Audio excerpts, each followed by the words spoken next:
Hello students, welcome to Parivartan Physics. So we are in the series of videos where we are studying MCQs for second PUC Physics exam 2024, right? So ಈಗ ಒಂದು video ಇದ್ರ ಮೇಲೆ already ಆಗಿದ್ರೆ electric charges and fields ನಾವು MCQs ಗಳನ್ನು ನೋಡ್ಕೊಂಡಿದ್ದೀವಿ. So in today's video we'll see MCQs on electric potential and capacitance. I'm repeatedly telling you that we cannot say that exact these MCQs only will come for MCQs. In case of MCQs ಹೆಂಗದಪ್ಪ ಅಂತಂದ್ರೆ ನೀವು concepts ಗಳನ್ನು correct ಆಗಿ ತಿಳ್ಕೊಂಡಿರ್ಬೇಕು. ಅದ್ರ ಮೇಲೆ ಯಾವುದೇ angle ಒಳಗೆ ಯಾವುದೇ direction ಒಳಗೆ ನಮಗೆ ಕ್ವೆಶನ್ಸ್ ಅರೈಸ್ ಆದ್ರೂ ಕೂಡ ನಾವು ಅದನ್ನ ಸಾಲ್ವ್ ಮಾಡಬಹುದು. ಸೊ ಈಗ ಈ ಸೆಷನ್ ಒಳಗೆ ನಾವು ಏನು MCQs ಗಳನ್ನ ಸಾಲ್ವ್ ಮಾಡತ್ತೀವಿ, ಮೋಸ್ಟ್ ಪಾಸಿಬಲ್ ಎಲ್ಲಾ ಕೇಸಸ್ ಗಳನ್ನ ತಗೊಂಡು ಅದ್ರ ಮೇಲಿನ ಕ್ವೆಶನ್ಸ್ ಗಳನ್ನ ನಾವು ಇಲ್ಲೇ ಸಾಲ್ವ್ ಮಾಡತ್ತೀವಿ. ಸೊ ಈ ಕ್ವೆಶನ್ಸ್ ಸಾಲ್ವ್ ಮಾಡೋದ್ರಿಂದ ನಿಮ್ಗೆ ಏನು ಕಾನ್ಸೆಪ್ಟ್ ಅರ್ಥ ಆಗ್ತದೆ, ಸೊ ಆ ಕಾನ್ಸೆಪ್ಟ್ ನಿಂದಾಗಿ ನೀವು ಯಾವುದೇ ಟೈಪ್ ಆಫ್ MCQ ಬಂದ್ರೂ ನೀವು ಸಾಲ್ವ್ ಮಾಡಬಹುದು, right? So let us go with the questions ನಾವು. ಸೊ ಫಸ್ಟ್ ಕ್ವೆಶನ್ ನಮ್ಗೆ ಏನದ ನೋಡ್ರಿ. ಫಸ್ಟ್ ಕ್ವೆಶನ್ ಇಸ್, ಆಮೇಲೆ ಇದು ಕೂಡ ನಾನು ನಿಮ್ಗೆ ಹೇಳಿದ್ದೀನಿ, MCQs ಗಳನ್ನ ಅಟೆಂಪ್ಟ್ ಮಾಡ್ಲಿಕ್ಕೆ ಈ ಕ್ವೆಶನ್ಸ್ ಮತ್ತೆ ಇದರದ ಕಾನ್ಸೆಪ್ಟ್ ಅಷ್ಟೇ ಅಲ್ಲದೆ ನೀವು ಎಲ್ಲಾ definitions, SI units, formulas, dimensional formulas ಇವೆಲ್ಲಾನು ಕೂಡ ರೆಡಿ ಇಟ್ಕೊಡ್ರಿ, ಅದನ್ನು ಕೂಡ ನೀವು ಓದಿರಬೇಕು. Okay, let us go to the next first question.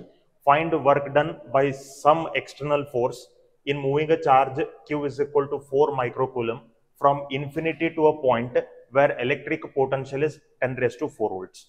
Work done ನಮಗೆ ಕ್ಯಾಲ್ಕುಲೇಟ್ ಮಾಡ್ರಿ ಅಂತ ಕೇಳ್ತಾರ್ರಿ. They are asking us to calculate the work done. What they have given? They have given the charge and they have given the potential. 10 raised to 4 ಇದೆ.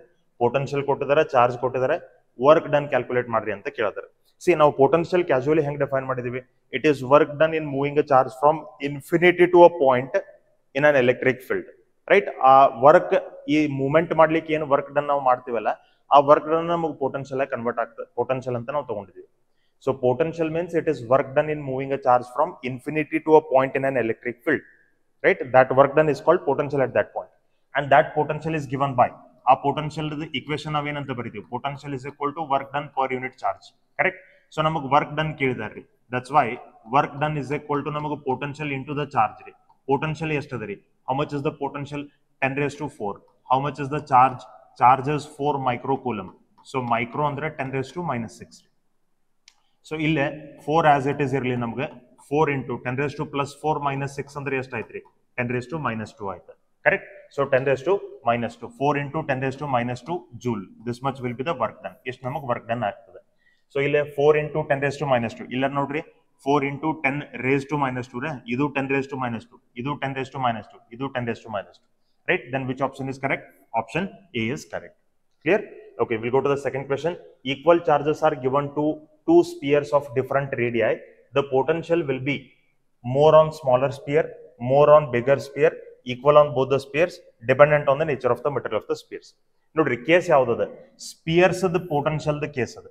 So ಈಗ ನಮಗೆ ಎರಡು spears ತಗೊಂಡಿದ್ದಾರೆ ಅಂತ ಹೇಳ್ತಾರೆ, ಅವು ಎರಡೂ ಸ್ಪಿಯರ್ ನಮಗೆ ಚಾರ್ಜಸ್ ಸೇಮ್ ಕೊಟ್ಟಿದ್ದಾರೆ, same charges has been given for both the spears. ಆದ್ರೆ ಅವ್ರದ್ದು ರೇಡಿಯಸ್ ಡಿಫ್ರೆಂಟ್ ಅದ ಅಂತ ಹೇಳ್ತಾರೆ ಅವ್ರು. ರೇಡಿಯಸ್ ಡಿಫ್ರೆಂಟ್ ಅಂದ್ರೆ ಏನ್ರಿ? ಒಂದ್ ಯಾವ್ದೋ ಸಣ್ಣದ ಸ್ಪಿಯರ್ ಅದ, ಇನ್ನೊಂದು ಯಾವ್ದೋ ದೊಡ್ಡದ ಸ್ಪಿಯರ್ ಅದ, ಈ ತರ ನಮಗೆ ರೇಡಿಯಸ್ ಡಿಫ್ರೆಂಟ್ ಅದ. ಸೊ ಅವ್ ಎರಡು ತರದ ಪೊಟೆನ್ಷಿಯಲ್ ಏನಾಗ್ಬೇಕಂತ ಕೇಳ್ತಾರೆ. ಸೊ ಸ್ಪಿಯರ್ ದ ಪೊಟೆನ್ಷಿಯಲ್ ಅಂತ ಕೇಸ್ ಬಂದಾಗ ನಾವು ಸ್ಪಿಯರ್ ದ ಪೊಟೆನ್ಷಿಯಲ್ ಕೇಸ್ ಒಳಗೆ 3 ಫಾರ್ಮುಲಾಸ್ ಗಳನ್ನ ಬರ್ಕೊಂಡಿದೀವಿ. ಒಂದು potential outside the sphere, potential on the surface of the sphere, potential inside the sphere. ಆಮೇಲೆ ನಮಗೆ ಕ್ಲಿಯರ್ಲಿ ಗೊತ್ತದೆ potential on the sphere, surface of the sphere and inside the sphere ಎರಡೂ same ಇರ್ತಾವ ಅಂತ ಗೊತ್ತದೆ, ಕರೆಕ್ಟ್? ಸೊ ಈ ತರ ಬಂದಾಗ potential on the surface of the sphere the formula ಏನದೆ? V is equal to 1 by 4 pi epsilon naught Q divided by radius of the sphere ಅಂತ ನಾವು ಬರ್ಕೋತೀವಿ, correct? Q divided by radius of the sphere. So what is the relationship between potential and the sphere? ಇಲ್ಲಿ ನೋಡ್ರಿ, ಒಂದು ನೀವು ತಿಳ್ಕೊಳ್ರಿ, ಈಗ ನಮಗೆ ಆ ಎರಡು ಸ್ಪಿಯರ್ಸ್ ಏನದವಲ್ಲ, ಅವು ಎರಡು ಸ್ಪಿಯರ್ ಮೇಲೆ ಚಾರ್ಜ್ ಸೇಮ್ ಅದ ಅಂತ ಅಂದಾನೆ. ಸೊ ಇಲ್ಲಿ ಚಾರ್ಜ್ ದಿಂದ ಏನು ಚೇಂಜಸ್ ಆಗಂಗಿಲ್ಲ, ಎರಡು ಸ್ಪಿಯರ್ಸ್ ಗಳು ಸೇಮ್ ಮೀಡಿಯಂ ದಾಗ ಇಟ್ಕೊಂಡಿರ್ತಾರೆ. ಸೊ ಇದರಿಂದನೂ ಏನು ಚೇಂಜಸ್ ಆಗಂಗಿಲ್ಲ. ಏನ್ ಚೇಂಜಸ್ ಆಗ್ಬೇಕಾದ್ರೆ ಯಾವ್ದ್ರಿಂದ ಆಗ್ಬೇಕ್ರಿ? ಈಗ ರೇಡಿಯಸ್ ನಿಂದನ ಆಗ್ಬೇಕು. ಸೊ ಪೊಟೆನ್ಷಿಯಲ್ ಮತ್ತು ರೇಡಿಯಸ್ ನಡುವೆ ರಿಲೇಷನ್ ಏನದ ನೋಡ್ರಿ? Potential is inversely proportional to radius, correct? So ಈಗ ನಮಗೆ ರೇಡಿಯಸ್ ಕಡಿಮೆ ಇತ್ತಪ್ಪ ಅಂತಂದ್ರೆ ಪೊಟೆನ್ಷಿಯಲ್ ಏನಿರ್ಬೇಕು? ಜಾಸ್ತಿ ಇರಬೇಕು. ರೇಡಿಯಸ್ ಜಾಸ್ತಿ ಇತ್ತಪ್ಪ ಅಂದ್ರೆ ಪೊಟೆನ್ಷಿಯಲ್ ಏನಿರ್ಬೇಕು? ಕಡಿಮೆ ಇರಬೇಕು, ಕರೆಕ್ಟ್? ಸೊ ಪೊಟೆನ್ಷಿಯಲ್ ಯಾವ ತರದ ಜಾಸ್ತಿ ಇರ್ಬೇಕ್ರಿ ಹಂಗಾರೆ? The spear which is having less radius should have more potential, more radius should have less potential, right? So then which option is correct? It will be more on the smaller sphere. Option A will be the right option. Clear? Okay, go for the third question. Three charges 2q minus q minus q are located at the vertices of an equilateral triangle at the center of the triangle. The field is 0 but potential is not 0. The field is non zero but potential is zero, both field and potential are zero. Okay, ಒಟ್ರಾಗಿ ನೋಡ್ರಿ ಏನ್ ಮಾಡಿದ್ದಾರೆ, ನಮಗಿಲ್ಲೇ ಒಂದು equilateral triangle ಅದ ಅಂತ ಹೇಳಿದಾರ್ರಿ. Equilateral triangle, right? So equilateral triangle ಅಂತಂದ್ರೆ ನಮಗೆ ಈ ತರ ಇರ್ತದೆ. This is an equilateral triangle, right? Okay, so ಏನ್ ಹೇಳಿದಾರೆ, ಈ ಈಕ್ವಿಲ್ಯಾಟರಲ್ ಟ್ರಯಾಂಗಲ್ ಮೂರು ವರ್ಟೈಸಸ್ ಮೇಲೆ ನಮಗೆ ಮೂರು ಚಾರ್ಜಸ್ ಅದಾವ, 2q -q ಮತ್ತು -q ಅಂತ. 2q -q ಅಂಡ್ -q ಅಂತ. ಈ ಟ್ರಯಾಂಗಲ್ ದ ಸೆಂಟರ್ ಒಳಗೆ ಏನ್ ಕೇಳಿದಾರೆ ಅವರು, ಎಲೆಕ್ಟ್ರಿಕ್ ಫೀಲ್ಡ್ ಮತ್ತು ಎಲೆಕ್ಟ್ರಿಕ್ ಪೊಟೆನ್ಶಿಯಲ್ಸ್ ಕೇಳಿದಾರೆ. ಯಾವ್ದು ಝೀರೋದ ಯಾವ್ದು ನಾನ್ ಝೀರೋದ ಅಂತ ಕೇಳ್ತಾರೆ.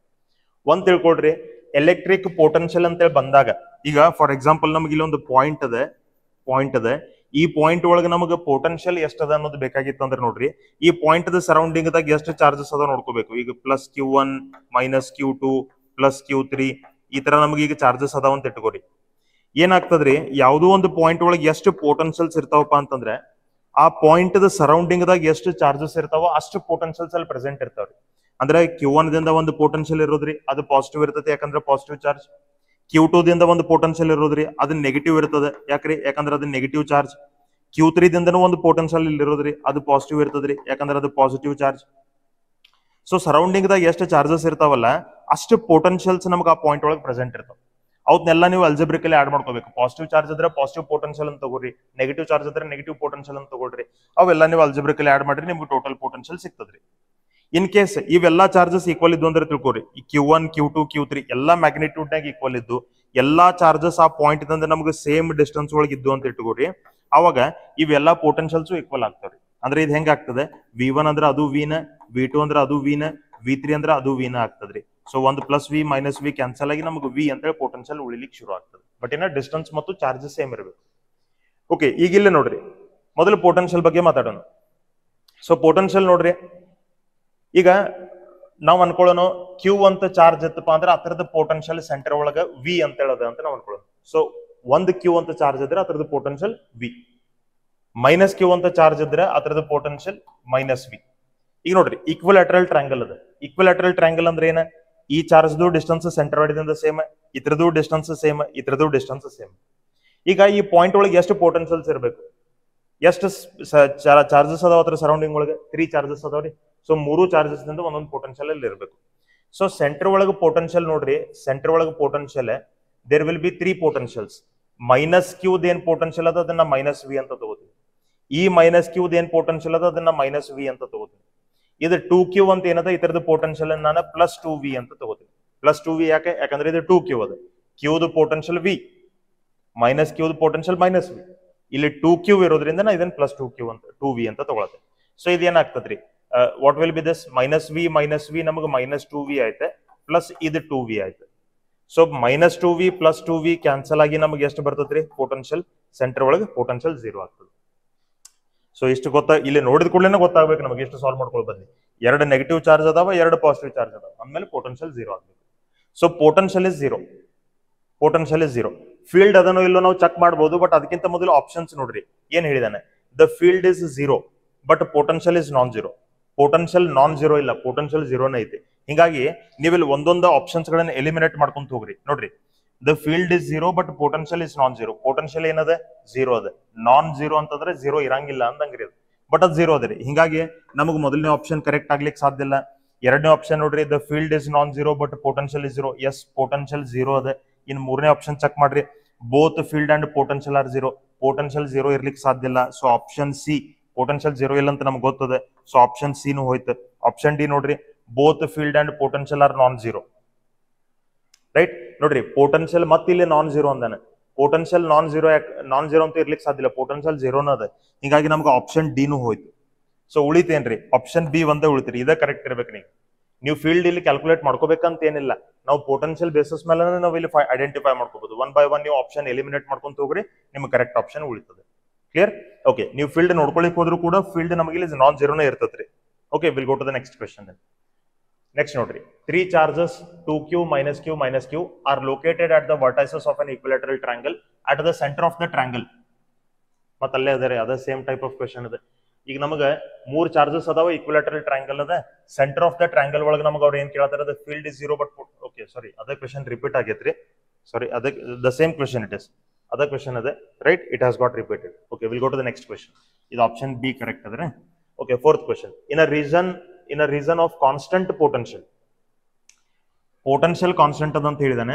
The electric field is uniform, the electric field is zero, there can be no charge inside the region, the electric field shall necessarily change. Okay, so question ಏನದ ಅಂತಂದ್ರೆ ಪೊಟೆನ್ಷಿಯಲ್ ಮತ್ತು electric field ಮ್ಯಾಗಿನ question ಅದ. ಅವ್ ನಮಗೆ ಒಂದು ಹೇಳಿದಾನ್ರಿ, constant potential ಅದ ಅಂತ ಹೇಳಿದಾನೆ, ಎಲೆಕ್ಟ್ರಿಕ್ ಫೀಲ್ಡ್ ಬಗ್ಗೆ ಕೇಳತಾನೆ. ಪೊಟೆನ್ಷಿಯಲ್ ಕಾನ್ಸ್ಟಂಟ್ ಅದ, ಫೀಲ್ಡ್ ಬಗ್ಗೆ ಕೇಳತಾನೆ. ಸೊ ಫೀಲ್ಡ್ ಮತ್ತು ಪೊಟೆನ್ಷಿಯಲ್ ನಡುವಿನ ಕ್ವೆಶ್ಚನ್ ಅದ. What is the relationship between electric field and electric potential? It is E is equal to minus dV divided by dx ಅಂತ ಹೇಳ್ತಾರೆ. ಇದು ನೋಡ್ರಿ, it is differentiation of potential ಅಂದಂಗ್ರಿ.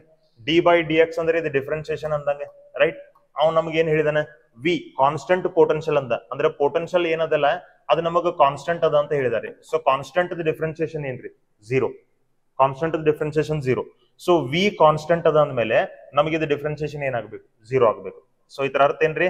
V constant ಇದ್ರೆ electric field ಎಷ್ಟದ ಅಂತಂದಂಗ electric field zero ಅದ ಅಂದಂಗ್ರಿ, right?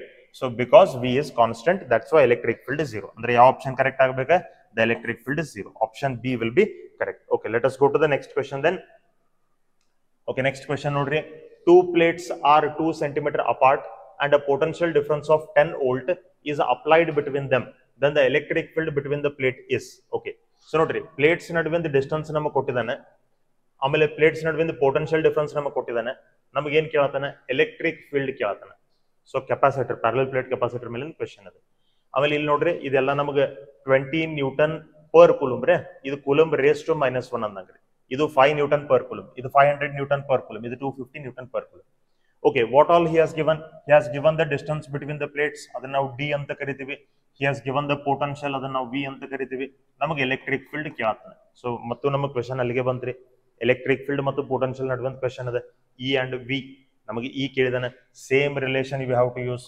So the relation is E is equal to dv by dx. ನಾವು ಮ್ಯಾಗ್ನಿಟ್ಯೂಡ್ ಮಾತ್ರ ತಗೊಳ್ಳೋಣ, ಮೈನಸ್ ಬೇಡ, ರೈಟ್? ಮೈನಸ್ ಎಷ್ಟ ಏನ್ ಇಂಡಿಕೇಟ್ ಮಾಡ್ತತಿ? E is equal to minus dv by dx ಅಂದ್ರೆ ಏನ್ ಇಂಡಿಕೇಟ್ ಮಾಡ್ತತಿ? along the direction of electric field potential reduces. Potential ಕಡಿಮೆ ಆಗ್ತದ್ರಿ. ಅಂದ್ರೆ ಈಗ ನೋಡ್ರಿ, ಇಲ್ಲಿ ನಮಗೆ 10 ವೋಲ್ಟ್ ಇತ್ತಪ್ಪ ಅಂದ್ರೆ ಇಲ್ಲಿ 8 ವೋಲ್ಟ್ ಆಗ್ತದೆ, ಇಲ್ಲಿ 6 ವೋಲ್ಟ್ ಆಗ್ತದೆ, ಇಲ್ಲಿ 4 ವೋಲ್ಟ್ ಆಗ್ತದೆ. ಅಂದ್ರೆ ಪೊಟೆನ್ಷಿಯಲ್ ಎಲೆಕ್ಟ್ರಿಕ್ ಫೀಲ್ಡ್ ಡೈರೆಕ್ಷನ್ ದಾಗ ಏನಾಗ್ತದೆ? ರೆಡ್ಯೂಸ್ ಆಕೋತ ಹೋಗ್ತದೆ ಅಂತ ಮೀನಿಂಗ್ ಅದ್ರದ್ದು. ಯಾವ್ದು? Minus D V by D X ಅಂದ್ರೆ ಮೈನಸ್ ಅದು ಸಿಂಬಾಲ್, ಅದು ಮೈನಸ್ ಅದು ಮೀನಿಂಗ್ ಅದು. Okay, D V by D X. Okay, so ಈ ಡಿ ವಿ ಅಂದ್ರೆ potential divided by D X ಅಂದ್ರೆ ಡಿಸ್ಟೆನ್ಸ್ ಅಂತ ಹೇಳಿ ತಗೊಂಡು, ಓಕೆ, ಅಥವಾ ಅದನ್ನ ಡಿ ಅಂತ ಹೇಳಿ ಬರ್ಕೊಂಡು ನಾವು. ಓಕೆ, ವಿ ನಮಗೆ ಎಷ್ಟದ? 10 ವೋಲ್ಟ್ಸ್. ಡಿಸ್ಟೆನ್ಸ್ ನಮಗೆ ಎಷ್ಟದ? 2 ಸೆಂಟಿಮೀಟರ್ ಅದ, ಅದನ್ನ ಮೀಟರ್ ಒಳಗೆ ತಗೋರಿ. 2 × 10⁻². ಓಕೆ, ಸೊ ಇದು 2 1 ಇದು 2 5 ಕ್ಯಾನ್ಸಲ್ ಆಯ್ತು. ಸೊ 5 × 10⁻² ಮೇಲ್ಗಡೆ ಬಂದ್ರೆ ಏನಾಗ್ತದ್ರಿ? 10⁻². ಸೊ 5 × 10⁻² ಅಂದ್ರೆ ಏನ್ರಿ? 500. ಸೊ 500 ನ್ಯೂಟನ್ ಪರ್ ಕೂಲಮ್ ಇಷ್ಟು ನಮಗೆ ಎಲೆಕ್ಟ್ರಿಕ್ ಫೀಲ್ಡ್ ಇರ್ತದೆ. ಅಂದ್ರೆ option B is correct. Option B is correct. Okay, next ನೋಡ್ರಿ, 6th question. The electric potential V at any point O, all in meters in space is given by. Okay, electric potential ನಮಗೆ ಕೊಟ್ಟಿದ್ದಾನೆ. ಇದು 4x² raised to 2, x raised to 2 ಇದು. The electric field at the point 1 meter, 0, 2 meter in the meter in per meter volt per meter is. Okay, in volt per meter is. ನೋಡ್ರಿ, ನಮಗೆ electric potential ಕೊಟ್ಟಿದ್ದಾನೆ. Electric potential ಎಷ್ಟು ಕೊಟ್ಟಿದ್ದಾನೆ? 4x² ಅಂತ ಕೊಟ್ಟಿದ್ದಾನೆ. ಏನ್ ಕೇಳತ್ತಾನೆ? he is asking us the electric field. ಯಾವ point ದಾಗ? 1 ಮೀಟರ್, 0, 2 ಮೀಟರ್ ಈ ಪಾಯಿಂಟ್ ದಾಗ ಕೇಳತ್ತ. ಸೊ ಇದು x ಕೋಆರ್ಡಿನೇಟ್, ಇದು y ಕೋಆರ್ಡಿನೇಟ್, ಇದು z ಕೋಆರ್ಡಿನೇಟ್. ಇನ್ ನೋಡ್ರಿ, ಈಗ ನಮಗೆ ಎಲೆಕ್ಟ್ರಿಕ್ ಫೀಲ್ಡ್ ಬೇಕಾಗೈತಿ. ಸೊ ಪೊಟೆನ್ಷಿಯಲ್ ಕೊಟ್ಟಿದ್ದಾನೆ. ಸ್ಪೆಷಲಿ ಪೊಟೆನ್ಷಿಯಲ್ ನ ಯಾವಾಗ ಒಂದು ಇಕ್ವೇಶನ್ ಫಾರ್ಮ್ ನೇ ಕೊಡ್ತಾನೆ, ಅವಾಗ ನೀವು ಎಲೆಕ್ಟ್ರಿಕ್ ಫೀಲ್ಡ್ ಫೈಂಡ್ ಮಾಡ್ಬೇಕಾದ್ರೆ ಅದನ್ನ ಡಿಫರೆನ್ಶಿಯೇಟ್ ಮಾಡ್ಕೋಬೇಕು. whenever a potential is given in the form of an equation, you differentiate that, you will get the electric field, right? So ಇಲ್ಲಿ ನಾ ಎಲೆಕ್ಟ್ರಿಕ್ ಫೀಲ್ಡ್ ಬೇಕಾದ್ರೆ electric field is equal to minus dv by dx, correct? So minus d by dx of x, v ಅಂದ್ರೆ ಎಷ್ಟದ ನಮಗೆ? 4x² ಅದ. ಇದನ್ನೆಲ್ಲ ನೀವು ಬರ್ಕೊಂತ ಕೊಡಬಾರ್ದೆ, mentally calculate ಮಾಡ್ಬೇಕು ನೀವು. ಈಸಿ ಅದ್ರಿ, ಅಂತ ಪರಿ ಏನಿದ್ರೊಳಗೆ ದೊಡ್ಡದಿಲ್ಲ. ಓಕೆ, ಸೊ ಇದು 4x² ಡಿಫರೆನ್ಸಿಯೇಷನ್ ಏನಾಗ್ತದ್ರಿ? 8x ಆಗ್ತದೆ ನಮಗೆ, right? It will B -8x. Okay, ನಮಗೆ -8x ಬಂತು. ಈಗ ನೋಡ್ರಿ, ಎಲೆಕ್ಟ್ರಿಕ್ ಫೀಲ್ಡ್ ಏನು ಬಂತಲ್ಲ, ಈ ಎಲೆಕ್ಟ್ರಿಕ್ ಫೀಲ್ಡ್ ನಮಗೆ ಯಾವ ಕೋಆರ್ಡಿನೇಟ್ ಅದ? ಟರ್ಮ್ ದಾಗ ಎಕ್ಸ್ ಟರ್ಮ್ ನಾಗ ಅದ, ಎಕ್ಸ್ ಕೋಆರ್ಡಿನೇಟ್ ಅಲ್ಲಿ ನಮ್ಗೆ. ಸೊ ಎಕ್ಸ್ ಕೋಆರ್ಡಿನೇಟ್ ವ್ಯಾಲ್ಯೂ ಎಷ್ಟದ 1 ಅದ. ಸೊ ಇದು ನಮಗೆ ಬಂತ -8 ನ್ಯೂಟನ್ ಪರ್ ಕೂಲಂಬ್ ಅಂತೇಳಿ. Minus indicates negative X axis, minus indicates negative X axis. So negative X axis direction ಒಳಗೆ ನಮಗೆ ಎಲೆಕ್ಟ್ರಿಕ್ ಫೀಲ್ಡ್ ಎಷ್ಟದಪ್ಪ ಅಂದ್ರೆ 8 newton per coulomb. So which option is correct then? Option A is correct. 8 along negative x-axis, 8 along positive x-axis. Clear are they? Okay, so we'll go to the next question then. Okay, next question notary. The work done to move a charge along an equipotential surface from A to B. First surface yaudada notary. Equipotential. Notary, equipotential surface antandre ಅದ್ರ ಮೇಲೆ ನೀವು ಯಾವ್ದಾ point ತಗೋರಿ ಎಲ್ಲಾ point ಅದ same potential ಇರ್ತದೆ ಅನ್ನಂಗ್ರಿ. ಈಗ for example ಇಲ್ಲೊಂದು point ತಗೊಂಡ್ರೆ ಅದು 2 ವೋಲ್ಟ್, ಇಲ್ಲಿ ಒಂದು ಪಾಯಿಂಟ್ ತಗೊಂಡ್ರೆ ಅದು 2 ವೋಲ್ಟ್, ಇಲ್ಲಿ ಒಂದು ಪಾಯಿಂಟ್ ತಗೊಂಡ್ರೆ ಅದು 2 ವೋಲ್ಟ್. ಯಾವ ಸರ್ಫೇಸ್ ಮ್ಯಾಗ ಎಲ್ಲಾ ಪಾಯಿಂಟ್ ದಾಗ ಸೇಮ್ ಪೊಟೆನ್ಶಿಯಲ್ ಇರ್ತದೆ ಅದಕ್ಕೆ ಇಕ್ವಿಪೊಟೆನ್ಶಿಯಲ್ ಸರ್ಫೇಸ್ ಅಂತಾರೆ. ಕರೆಕ್ಟ್. ಸೊ ಈ ಇಕ್ವಿಪೊಟೆನ್ಶಿಯಲ್ ಸರ್ಫೇಸ್ ಮ್ಯಾಗ ಇದನ್ನ ಎ ಇದನ್ನ ಬಿ ಅಂತ ತಗೋರಿ. ಮೊದಲನೇದು ನಮಗೆ ಇಕ್ವಿಪೊಟೆನ್ಶಿಯಲ್ ಸರ್ಫೇಸಸ್ ಪ್ರಾಪರ್ಟೀಸ್ ಗೊತ್ತಿರಬೇಕು. ಪ್ರಾಪರ್ಟೀಸ್ ಗೊತ್ತಿದ್ರೆ ಇದಕ್ಕೆ ಆನ್ಸರ್ ನಾವು ಡೈರೆಕ್ಟ್ಲಿ ಹೇಳ್ಬೋದು. ರೈಟ್. ಸೊ ಪ್ರಾಪರ್ಟೀಸ್ ಗೊತ್ತದಾವ ಅಂತ ನಾನು ಅನ್ಕೊಂತೀನಿ. ನಾವು ಅದ್ರೊಳಗೆ ಒಂದು ಪ್ರಾಪರ್ಟಿ ಅದ ಏನಂತೇಳಿ, work done in moving a charge on on equipotential surface is always 0 ಅಂತ. ರೈಟ್. ಸೊ ಈ ತರದ ಆನ್ಸರ್ ಈ 0 ಅಂದಾಗಿದೆ. ಅದನ್ನ ನಾವಿಲ್ಲಿ ಚೆಕ್ ಮಾಡಿ ನೋಡೋಣ. ಈಗ ನೋಡ್ರಿ, ಎ ದಿಂದ ಬಿ ಮೂವ್ ಮಾಡತ್ತಾರ ಒಂದು ಚಾರ್ಜ್ ಅನ್ನ. ಸೊ ಎಲ್ಲಿಂದ ಎಲ್ಲಿಗೆ? A to B. ಎ ಒಳಗೆ ಎಷ್ಟು ಪೊಟೆನ್ಶಿಯಲ್ ಅದ? 2 ವೋಲ್ಟ್ಸ್. ಬಿ ಒಳಗೆ ಎಷ್ಟು ಪೊಟೆನ್ಶಿಯಲ್ ಅದ? 2 volts. Potential is equal to work done divided by charge. Right. ನಾವು work done is equal to potential difference V into charge ಅಂತ ನಾ ತಗೋತೀನಿ. ಸೊ ವಿ ಅಂದ್ರೆ ನಾವು ಇದನ್ನ ಏನ್ ತಗೋಬೇಕು? Potential difference between these 2 points. A ಮತ್ತು ಬಿ ಚಾರ್ಜ್ ನಡುವಿನ ಎ ಮತ್ತು ಬಿ ಪಾಯಿಂಟ್ಸ್ ನಡುವಿನ ಪೊಟೆನ್ಶಿಯಲ್ ಡಿಫರೆನ್ಸ್ ನಾವು ಅಲ್ಲಿ ತಗೋಬೇಕು. ವಿ ಅಂದ್ರೆ ರೈಟ್. ಸೊ 2 - 2 ಅದೇ ಎಷ್ಟಾಗ್ತದೆ? 0 into q, it will be 0. So work done ನಮಗೆ ಎಷ್ಟು ಬಂತ? Work done is 0. ಇಕ್ವಿಪೊಟೆನ್ಶಿಯಲ್ ಸರ್ಫೇಸ್ ಮೇಲೆ ನೀವು ಯಾವ್ದಾ ಚಾರ್ಜ್ ಅನ್ನು ಮೂವ್ ಮಾಡಬೇಕಾದ್ರೆ work done will always B 0. ಈ ಪ್ರಾಪರ್ಟಿ ನೆನ್ಪಿಟ್ಕೋರಿ. ಇಕ್ವಿಪೊಟೆನ್ಶಿಯಲ್ ಸರ್ಫೇಸ್ ರಿಲೇಟೆಡ್ ಮತ್ತೊಂದು ಪ್ರಾಪರ್ಟಿ ಹೇಳ್ತೇನೆ, ಅದ್ರ ಮೇಲೆ ಕ್ವಶನ್ ಬಂದ್ರೆ ನಿಮಗೆ ಇದು ಹೆಲ್ಪ್ ಆಗ್ತದೆ. ಇಕ್ವಿಪೊಟೆನ್ಶಿಯಲ್ ಸರ್ಫೇಸ್ ಮತ್ತು ಎಲೆಕ್ಟ್ರಿಕ್ ಫೀಲ್ಡ್ ಲೈನ್ಸ್ ಏನಿರ್ತಾವಲ್ಲ ಯಾವಾಗೂ ಪರ್ಪೆಂಡಿಕ್ಯುಲರ್ ಇರ್ತಾವ. ಅವ್ರ ನಡುವೆ ಆಂಗಲ್ 90 ಡಿಗ್ರಿ ಇರ್ತದೆ. Angle between equipotential surface and electric field, it will always be 90 degree perpendicular irthav. Okay, we'll go to the next question then. Nodri, there is a uniform electric field of intensity E which is as shown. How many labeled points have the same electric potential as fully shaded point? Same electric potential iruvantadannu kelada. So nodri, uniform electric field adu nodri, idu electric field. ನಾನು ನಿಮಗೆ clear ಹೇಳಿದಿನ ಆಗಲೇ electric field ದ direction ಒಳಗೆ ನಮಗೆ potential ಏನಾಗ್ತದೆ? Reduce ಆಕೋತ ಹೋಗ್ತದೆ ಅಂತ ಹೇಳಿದಿನ. So ಇಲ್ಲಿ 10 ವೋಲ್ಟ್ ಇದ್ರೆ ಇಲ್ಲಿ ನಮಗೆ ಎಷ್ಟು ಇರಬೇಕು? 8 ವೋಲ್ಟ್. ಇಲ್ಲಿ ಎಷ್ಟು ಇರಬೇಕು? 6 ವೋಲ್ಟ್. ಇಲ್ಲಿ ಎಷ್ಟು ಇರಬೇಕು? 4 ವೋಲ್ಟ್. ಈ ತರ ಫೀಲ್ಡ್ ದ ಡೈರೆಕ್ಷನ್ ಒಳಗೆ ಪೊಟೆನ್ಶಿಯಲ್ ಕಡಿಮೆ ಆಕೋತ ಹೋಗ್ತದೆ. ರೈಟ್. ಸೊ ಈಗ ನಾನು ಇಲ್ಲಿ ಯೂನಿಫಾರ್ಮ್ ಎಲೆಕ್ಟ್ರಿಕ್ ಫೀಲ್ಡ್ ತಗೊಳಕತ್ತೀನಿ. Uniform electric field. ಈಗ 10 ವೋಲ್ಟ್ ಏನ್ ಪಾಯಿಂಟ್ ಅದಲ್ಲ ಅದ ವರ್ಟಿಕಲ್ ಲೈನ್ ಒಳಗೆ ನಾ ಇಲ್ಲಿ ಯಾವ್ದೋ ಪಾಯಿಂಟ್ ತಗೊಂಡ್ರು ಕೂಡ ಅದು ನಮಗೆ 10 ವೋಲ್ಟ್ ಇರ್ತೈತ್ರಿ. This is also 10 volt. ಯಾಕ್ರಿ? ಯಾಕಂದ್ರೆ ಆ ಪಾಯಿಂಟ್ ಹಿಂದ್ಗಡೆ ಹೋದ್ರೆ ಪೊಟೆನ್ಶಿಯಲ್ ಹೆಚ್ಚಾಗಬೇಕು. ಈ 10 ವೋಲ್ಟ್ ಹಿಂದ್ಗಡೆ ಬಂದ್ರೆ ತಿಳ್ಕೊರಿ, ಇಲ್ಲಿ ನಂಗೆ 12 ವೋಲ್ಟ್ ಇರ್ತದೆ. 10 ವೋಲ್ಟ್ ಮುಂದ್ಗಡೆ ಹೋದ್ರಲ್ಲಿ ನಮಗೆ 8 ವೋಲ್ಟ್ ಇರ್ತದೆ. ಕರೆಕ್ಟ್. ಸೊ ಎಕ್ಸಾಕ್ಟ್ ನೀವು ಅದೇ ಪರ್ಪೆಂಡಿಕ್ಯುಲರ್ ಲೈನ್ ದಾಗ ತಗೊಂಡ್ರೆ ಎಲ್ಲಾ ಕಡೆ ಸೇಮ್ ಇರ್ತದ್ರಿ. ಸೊ ಇದು ನಮಗೆ 8 ವೋಲ್ಟ್, ಇದು ನಮಗೆ 8 ವೋಲ್ಟ್, 6 ವೋಲ್ಟ್, 6 ವೋಲ್ಟ್. ನೀವು ಹಿಂಗೂ ತಿಳ್ಕೊಬಹುದು, ಇಲ್ಲ ಇನ್ನೊಂದು ವೇದಾಗ ನೀವು ಈ ತರನು ತಿಳ್ಕೊಬಹುದು. ಯೂನಿಫಾರ್ಮ್ ಎಲೆಕ್ಟ್ರಿಕ್ ಫೀಲ್ಡ್ ಇದ್ರೆ ಇದಕ್ಕೊಂದು ಪರ್ಪೆಂಡಿಕ್ಯುಲರ್ ಲೈನ್ ನ ತೆಗೆದ್ರೆ ಇದು ನಮಗೆ ಇಕ್ವಿಪೊಟೆನ್ಶಿಯಲ್ ಸರ್ಫೇಸ್ ಅಂತ ನಿಮ್ಗೆ ಗೊತ್ತಿರಬೇಕು. Equipotential surfaces for uniform electric field will be perpendicular planes. ನಮಗೆ ಟೈಪ್ಸ್ ಆಫ್ ಇಕ್ವಿಪೊಟೆನ್ಶಿಯಲ್ ಸರ್ಫೇಸ್ ಗಳನ್ನ ನಾವು ನೋಡ್ಕೊಂಡಿದೀವಿ. ಪಾಯಿಂಟ್ ಚಾರ್ಜ್ ಇದ್ರೆ ಅದಕ್ಕೆ ಇಕ್ವಿಪೊಟೆನ್ಶಿಯಲ್ ಸರ್ಫೇಸ್ ಅಂತ ಇರ್ತಾವ್ರಿ, ಕಾನ್ಸೆಂಟ್ರಿಕ್ ಸ್ಪಿಯರ್ಸ್ ಇರ್ತಾವ. ರೈಟ್. ಲೀನಿಯರ್ ಚಾರ್ಜ್ ಅಂದ್ರೆ ಒಂದು ಚಾರ್ಜ್ಡ್ ವೈರ್ ಅಂತ ಇಟ್ಕೋರಿ. ಲೀನಿಯರ್ ಚಾರ್ಜ್ ಇತ್ತಪ್ಪ ಅಂದ್ರೆ ಅದಕ್ಕೆ ಇಕ್ವಿಪೊಟೆನ್ಶಿಯಲ್ ಸರ್ಫೇಸ್ ಅಂತ ಇರ್ತಾವ್ರಿ. ಕೋ ಆಕ್ಸಿಯಲ್ ಸಿಲಿಂಡರ್ಸ್ ಇರ್ತಾವ. ರೈಟ್. ಹಂಗ ಯೂನಿಫಾರ್ಮ್ ಎಲೆಕ್ಟ್ರಿಕ್ ಫೀಲ್ಡ್ ಇದ್ರೆ ಇಕ್ವಿಪೊಟೆನ್ಶಿಯಲ್ ಸರ್ಫೇಸ್ ಏನಿರ್ತಾವ ಆ ಫೀಲ್ಡ್ ಪರ್ಪೆಂಡಿಕ್ಯುಲರ್ ಪ್ಲೇನ್ಸ್ ಇರ್ತಾವ. ಇದು ಫೀಲ್ಡ್, ಇದು ಪರ್ಪೆಂಡಿಕ್ಯುಲರ್ ಪ್ಲೇನ್. ಸೊ ಇಲ್ಲಿ ನಂದು ಕೈ ಏನ್ ಇಂಡಿಕೇಟ್ ಮಾಡ್ತದಪ್ಪ ಅಂದ್ರೆ ಇಕ್ವಿಪೊಟೆನ್ಶಿಯಲ್ ಸರ್ಫೇಸ್ ಇಂಡಿಕೇಟ್ ಮಾಡ್ತದೆ. ಇಕ್ವಿಪೊಟೆನ್ಶಿಯಲ್ ಸರ್ಫೇಸ್ ಅಂದ್ರೆ ಏನ? ಆ ಸರ್ಫೇಸ್ ಮ್ಯಾಗ ಇರುವಂತ ಎಲ್ಲಾ ಪಾಯಿಂಟ್ಸ್ ಒಳಗೆ ಪೊಟೆನ್ಶಿಯಲ್ ಸೇಮ್ ಇರ್ತಾವ ಅಂತ ಮೀನಿಂಗ್ ಅದು. ಕರೆಕ್ಟ್. ಈ ಪಾಯಿಂಟ್ ಒಳಗೆ 10 ವೋಲ್ಟ್ ಇದ್ರೆ ಇಲ್ಲೂ ಕೂಡ 10 ವೋಲ್ಟ್, ಇಲ್ಲೂ ಕೂಡ 10 ವೋಲ್ಟ್. ಅದೇ ತರ ನಮಗೆ ಇಲ್ಲೇ ನೋಡ್ರಿ, ಇಲ್ಲೇನು ಫುಲ್ಲಿ ಶೇಡೆಡ್ ಪಾಯಿಂಟ್ ಅದಲ್ಲ, ಈ ಫುಲ್ಲಿ ಶೇಡೆಡ್ ಪಾಯಿಂಟ್ ದಾಗ ಎಷ್ಟು ಪೊಟೆನ್ಶಿಯಲ್ ಐತಲ್ಲ ಅಷ್ಟ ಪೊಟೆನ್ಶಿಯಲ್ ಇರುವಂತವ್ ಇನ್ನ ಎಷ್ಟು ಪಾಯಿಂಟ್ಸ್ ಗಳು ಈ ಫಿಗರ್ ಒಳಗದಾವ ಅಂತ ಕೇಳ್ತಾರ. ಕರೆಕ್ಟ್. ಸೊ ನೋಡ್ರಿ, ಈಗ ನಮಗೆ ಈ ಪಾಯಿಂಟ್ ಇದೇನು ಫುಲ್ಲಿ ಶೇಡೆಡ್ ಪಾಯಿಂಟ್ ಅದಲ್ಲ, ಆ ಫುಲ್ಲಿ ಶೇಡೆಡ್ ಪಾಯಿಂಟ್ ನಮಗೆ ಈ ಎಲೆಕ್ಟ್ರಿಕ್ ಇಕ್ವಿಪೊಟೆನ್ಶಿಯಲ್ ಸರ್ಫೇಸ್ ಮೇಲೆ ಬರ್ತದೆ. ಇಲ್ಲಿ ನಾವೊಂದು ಇಕ್ವಿಪೊಟೆನ್ಶಿಯಲ್ ಸರ್ಫೇಸ್ ತಗೊಂಡ್ರೆ ಅದು ಇಲ್ಲಿ ಇರ್ತದ್ರಿ. ಇಲ್ಲಿ ಒಂದು ಇಕ್ವಿಪೊಟೆನ್ಶಿಯಲ್ ಸರ್ಫೇಸ್ ತಗೋರಿ. ಸೊ ಈಗ ಇಲ್ಲಿರುವಂತ ಎಲ್ಲಾ ಪಾಯಿಂಟ್ಸ್ ಪೊಟೆನ್ಶಿಯಲ್ ಸೇಮ್, ಇಲ್ಲಿರುವಂತ ಎಲ್ಲಾ ಪಾಯಿಂಟ್ಸ್ ಪೊಟೆನ್ಶಿಯಲ್ ಸೇಮ್, ಇಲ್ಲಿರುವಂತ ಎಲ್ಲಾ ಪಾಯಿಂಟ್ಸ್ ಪೊಟೆನ್ಶಿಯಲ್ ಸೇಮ್. ಸೊ ಈ ಡಾಟ್ ಏನದಲ್ಲ ಇದಕ್ಕೆ ಈ ಡಾಟ್ ಎಷ್ಟು ಪೊಟೆನ್ಶಿಯಲ್ ಇದೆ ಅಷ್ಟ ಸೇಮ್ ಪೊಟೆನ್ಶಿಯಲ್ ಇರುವಂತ ಪಾಯಿಂಟ್ಸ್ ಎಷ್ಟು ಅದಾವಪ್ಪ ಅಂದ್ರೆ ಇದು 1, ಇದು 2, ಇದು 3, 3 ಪಾಯಿಂಟ್ಸ್ ಅದಾವ ನಮಗೆ. ಆದ್ರೆ ಇಲ್ಲಿ ಏನು ಡಾಟ್ಸ್ ಅದಾವಲ್ಲ ಇದ್ರ ಹಿಂದಿನ ಪಾಯಿಂಟ್ಸ್ ಏನದಾವ ನೋಡ್ರಿ, ಇದ್ರೊಳಗೆ ಪೊಟೆನ್ಶಿಯಲ್ ಇದಕ್ಕಿಂತ ಜಾಸ್ತಿ ಇರ್ತದೆ. Here it will be more, ಯಾಕಂದ್ರೆ ಫೀಲ್ಡ್ ಈ ಕಡೆ ಡೈರೆಕ್ಷನ್ ದಾಗದ, ಇಲ್ಲೇ ಪೊಟೆನ್ಶಿಯಲ್ ನಮಗೆ ಕಡಿಮೆ ಇರ್ತದ್ರಿ. So there are 3 dots. ಹಾಗಾದ್ರೆ ಆಪ್ಷನ್ ಕರೆಕ್ಟ್ ಆಗ್ತದ್ರಿ. Option B will be correct. Okay, let us go to the next question then. 9th question nodri. A hollow metal sphere of radius 5 cm is charged so that the potential on its surface is 10 volt. The potential at the center of the sphere is nodri nodidkule gottagbekidu answer. Surface megind potential kottidare namaga ಒಂದು spear ಅದ, ಆ spear the surface ಮೇಲಿಂದ potential ಕೊಟ್ಟಿದ್ದಾರೆ. ಇದು ತಿಳ್ಕೊರಿ. ಈಗ ನಮಗೆ in case ಒಂದು spear ಅದ ಅಂತ ಇಟ್ಕೋರಿ, ಈ ಸ್ಪಿಯರ್ ದ ರೇಡಿಯಸ್ ನಮಗೆ ಕ್ಯಾಪಿಟಲ್ ಆರ್ ಅಂತ ಇರಲಿ. ಈ ಸ್ಪಿಯರ್ ಗೆ ನಾವು 3 ಟೈಪ್ ಆಫ್ ಪೊಟೆನ್ಶಿಯಲ್ ಇಕ್ವೇಶನ್ಸ್ ಗಳನ್ನು ಬರ್ಕೊಂಡಿದೀವಿ ನೋಡ್ರಿ. If I take a point outside the spear, ಈಗ ನಾ ಇಲ್ಲಿ ಪಾಯಿಂಟ್ ತಗೊಂಡ್ರೆ ಇಲ್ಲಿ ಪೊಟೆನ್ಶಿಯಲ್ ನ ಬರಿತೀನಿ 1/4πε0 q divided by small R ಅಂತ ಹೇಳಿ. ಸ್ಮಾಲ್ ಆರ್ ಅಂದ್ರೆ ಇದೇನ್ರಿ, ಸ್ಮಾಲ್ ಆರ್ ಅಂದ್ರೆ it is the distance from the centre of the sphere. ಆ ಪಾಯಿಂಟ್ ಡಿಸ್ಟೆನ್ಸ್ ಇರೋದು ಸೆಂಟರ್ ಆಫ್ ದ ಸ್ಪಿಯರ್ ಇಂದ.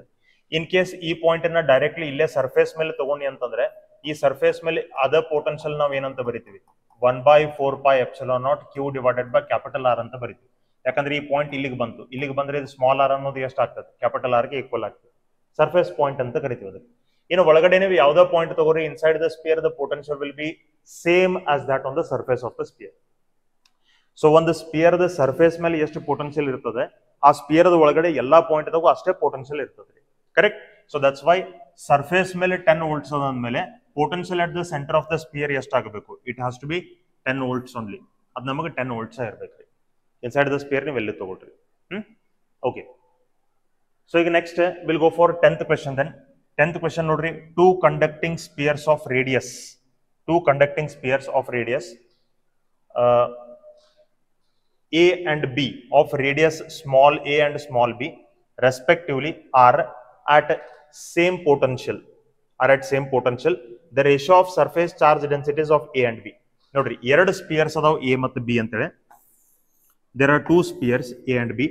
So ಇದರದ ರೇಡಿಯಸ್ ಸ್ಮಾಲ್ a, ಇದರದ ರೇಡಿಯಸ್ ನಮಗೆ ಸ್ಮಾಲ್ b. ಈ ಎರಡು ಸ್ಪಿಯರ್ಸ್ ಅದಾವ. ಈ ಎರಡು ಸ್ಪಿಯರ್ಸ್ ದ ಸರ್ಫೇಸ್ ಚಾರ್ಜ್ ಡೆನ್ಸಿಟಿ ರೇಷಿಯೋ ನಮಗೆ ಕೇಳತಾರ. ಸರ್ಫೇಸ್ ಚಾರ್ಜ್ ಡೆನ್ಸಿಟಿ ರೇಷಿಯೋ ಯಾವ ಟರ್ಮ್ ದಾಗ ಆನ್ಸರ್ ಕೊಟ್ಟಿದ್ದಾರೆ ನಮಗೆ, ರೇಡಿಯಸ್ ಗಳ ಟರ್ಮ್ ಎ ಮತ್ತು ಬಿ ರೇಡಿಯಸ್ ಟರ್ಮ್ಸ್ ದಾಗ ನಮಗೆ ಕೊಟ್ಟಿದ್ದಾರೆ. ನೋಡ್ರಿ, potential on the surface of the sphere the formula ಏನು, 1/4πε0 q ಡಿವೈಡೆಡ್ ಬೈ ಆರ್ ರೀ. ಇದು potential on the surface of the spear. ಈಗ ನಾ ಇಲ್ಲೇ ಈ ಫಾರ್ಮುಲಾ ಒಳಗೆ ನನಗೆ ಸರ್ಫೇಸ್ ಚಾರ್ಜ್ ಡೆನ್ಸಿಟಿ ಬೇಕು. ಸರ್ಫೇಸ್ ಚಾರ್ಜ್ ಡೆನ್ಸಿಟಿ ಅಂದ್ರೆ ಏನ, ಸಿಗ್ಮಾ ಬೇಕು. ಸೊ ಸರ್ಫೇಸ್ ಚಾರ್ಜ್ ಡೆನ್ಸಿಟಿ ಅಂದ್ರೆ ಏನ್ರಿ, charge divided by area. Charge divided by area. Area ಅಂದ್ರೆ ಏನ, ಏರಿಯಾ ಅಂದ್ರೆ ಸ್ಪಿಯರ್ ದ ಏರಿಯಾ. ಸ್ಪಿಯರ್ ದ ಏರಿಯಾದ ಫಾರ್ಮುಲಾ ಏನು, 4πr². ಕ್ಯಾಪಿಟಲ್ ಆರ್ ಅಂದ್ರೆ radius of the spear.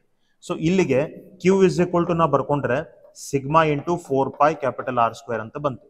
Sigma into 4πR². Correct. So ಇದನ್ನ ನಾ ಇಲ್ಲೇ ಸಬ್ಸ್ಟಿಟ್ಯೂಟ್ ಮಾಡ್ಕೊಂಡ್ರೆ ನಂಗೆ ಬರ್ತದೆ 1/4πε0 sigma into 4πR² divided by R ಅಂತ ನಾ ಬರಿತೀನಿ. ಸೊ 4π ಕ್ಯಾನ್ಸಲ್ ಆಯ್ತಾ, ಆರ್ ಕ್ಯಾನ್ಸಲ್ ಆಯ್ತಾ, ನಮ್ಗೆ ಏನು ಉಳಿತಪ್ಪ ಅಂದ್ರೆ sigma into R divided by epsilon. So ನೋಡ್ರಿ, ಇಲ್ಲೇ ನಾವು ಬರ್ದಿರೋದು potential on the surface of the sphere in terms of charge. ಇಲ್ಲೇ ನಾವು ಬರ್ದಿರೋದು potential on the surface of the sphere in terms of surface charge density. ಇದು in terms of charge, ಇದು in terms of charge density. ನಮಗೆ ಬೇಕಾಗಿರೋದು ಇದು formula.